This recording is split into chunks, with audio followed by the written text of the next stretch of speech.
Bom dia, nono ano, como é que vocês estão? Vocês estão bem?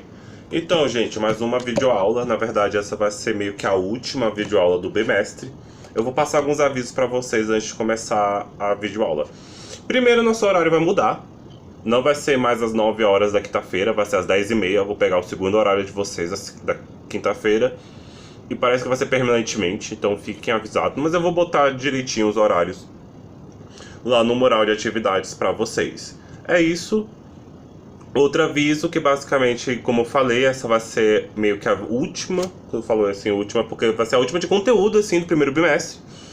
Tanto que a próxima videoaula que eu vou fazer vai ser meio que uma revisão. Tanto também nos matches da semana que vem, no caso. Vai ser meio que um match para revisão de conteúdo. Não vou passar desenho. E na última semana, na primeira semana de maio, que também vai ser a última semana do bimestre, eu vou passar um teste para vocês. Beleza? Qualquer coisa também a gente vai se comunicando aí, mas só para vocês ficarem avisados.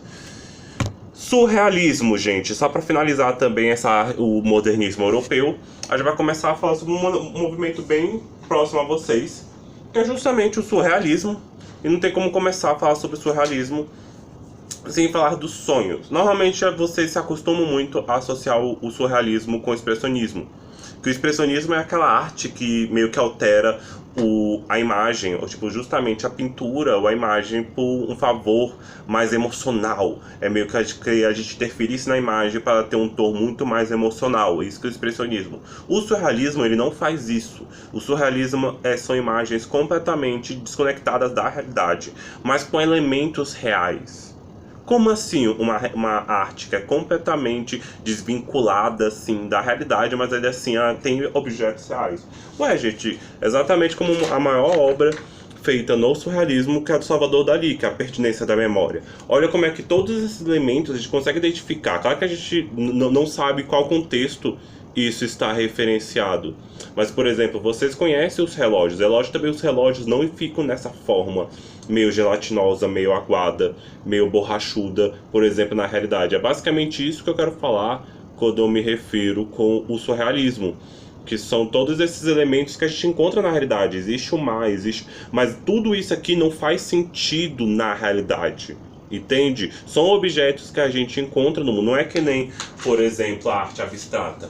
A arte abstrata, como eu tentei explicar na última aula, isso aqui não tem conexão nenhuma com a realidade. Nenhuma. Já o surrealismo, ele tem uma conexão com a realidade, mas ele, ao mesmo tempo, ele não tem. Porque essa imagem não é real. Por mais, sabe, verdadeira que ela pareça, ela não é real. E já falando de Salvador Dalí. Salvador Dalí é porque ele é o maior...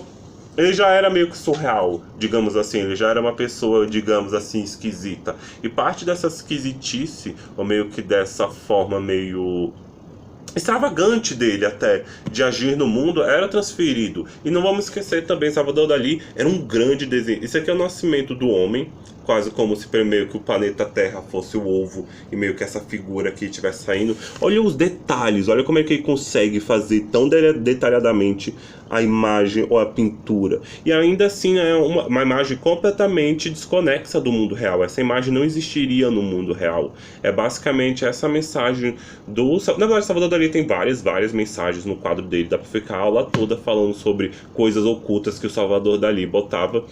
Mas é só para vocês terem uma ideia sobre, tipo, como o surrealismo funciona. Que é meio que essa total desconexão com o mundo real, mas ainda assim a gente tem uma ligação.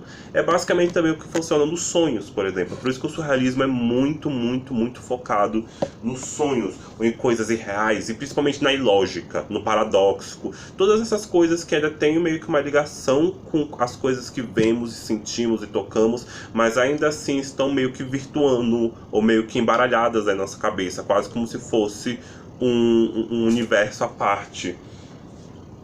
Outro artista que eu quero mostrar para vocês é esse aqui. Essa imagem é vagamente mais conhecida para vocês, ela já foi bem satirizada, que são essas escadas que levam a lugar nenhum, do MC Escher, porque justamente também só segue essa ideia do surrealismo mesmo.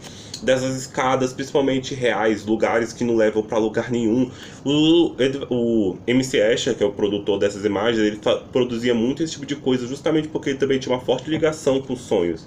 E olha como é que essa imagem ela é tão surreal que não importa da forma que você olhe ela sempre vai parecer que ela está ao mesmo tempo de cabeça para baixo e para cima. Porque a confusão tem muito disso, os sonhos são muito confusos. Por isso que o surrealismo também se apega muito aos sonhos e à ilusão e as fantasias, essas coisas que tipo meio que todas essas coisas que meio que nos tiram da realidade, mas ainda assim meio que ainda faz parte dela. O surrealismo é quase como fosse uma grande baralhação. Isso aqui ainda é MC Escher. Ele adorava fazer essas transformações. Não se preocupe que eu vou botar todas essas imagens no mural de atividades para vocês, como essa. E outra coisa também que os surrealistas se apegavam muito, principalmente na forma de arte, é o enigma. E principalmente mistérios, pegadinhas, perguntas, paradoxos. Sempre essas coisas que tipo meio que nos tiram ou fazem a realidade perder um pouco a estabilidade. Os surrealistas adoravam, assim. Outro artista também muito importante do surrealismo é o René Magritte. Não preciso decorar o nome dele, mas provavelmente eu acho que vocês reconhecem essa imagem aqui.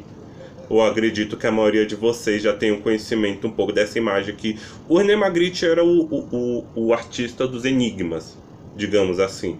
Todo o quadro dele, ele dizia que era um enigma impossível de ser resolvido, assim. E como você pode ver, os quadros dele são muito enigmáticos, assim. Sempre tem essa aura de algo faltando, ou algo sendo tampado, ou até mesmo de uma pergunta feita, assim. Como vocês podem olhar aqui, por exemplo, esse aqui é o beijo. Gente, eu realmente não sei explicar esse quadro. Tanto que justamente ele sempre ele dizia que ele só fazia enigmas para nunca serem respondidos. Porque é essa a graça do enigma, a eterna procura de respostas, na verdade. Isso aqui é outro quadro dele. Gente, se vocês ficarem pensando essa hora de pausar o vídeo, só para vocês descobrirem. Claro que isso aqui fica meio... É claro, a pintura, a realidade. O problema é que tem tantos elementos no quadro que você não sabe por onde começar o real significado deles. Tanto que a boa parte das pinturas do Magritte, olha isso aqui. Boa parte das pinturas do Magritte, isso aqui é uma pintura, ele também... Outra coisa também, os surrealistas são incríveis, é como eles fazem um traçado muito bom, sempre imagens muito realistas, assim. E é basicamente essa obra do René Magritte, sempre viciado em enigmas que jamais poderão ser resolvidos, ou enigmas ou justamente perguntas sem respostas, que são coisas que realmente mexem com a gente, principalmente na questões do surrealismo. E é por isso que as pessoas gostam tanto do surrealismo, porque eu acho que de todos os movimentos artísticos, principalmente desde o moderno, ele é o que ataca maior a realidade com ela própria, como vocês podem perceber. Os outros movimentos. E também as pessoas gostam muito do surrealismo também justamente por essa faceta de desenhar muito bem, mas coisas muito malucas, entendem?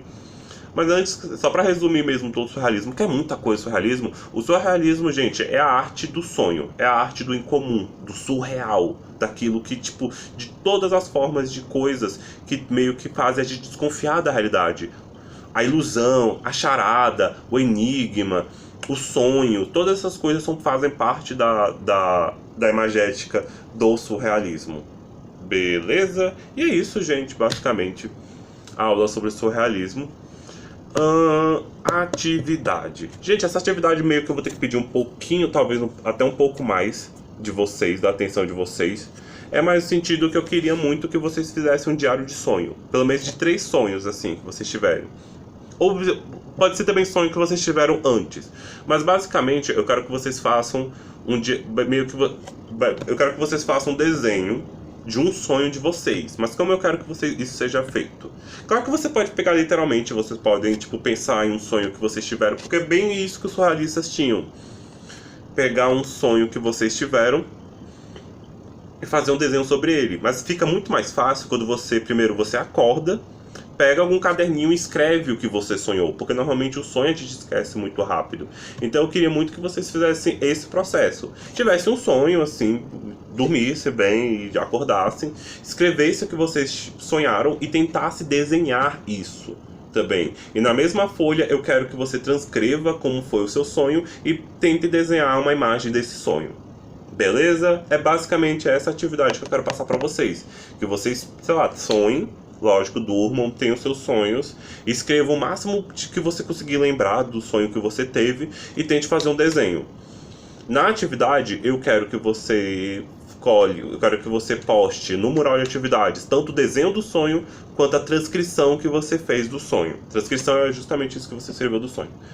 Beleza, gente? Qualquer atividade, eu estou aqui no mural de atividades, no mural da aula, mural do Google Classroom, e tem um e-mail caso vocês tenham alguma dúvida, porque essa atividade é um pouco mais complexa. Mas qualquer dúvida, gente, eu estou aqui, beleza?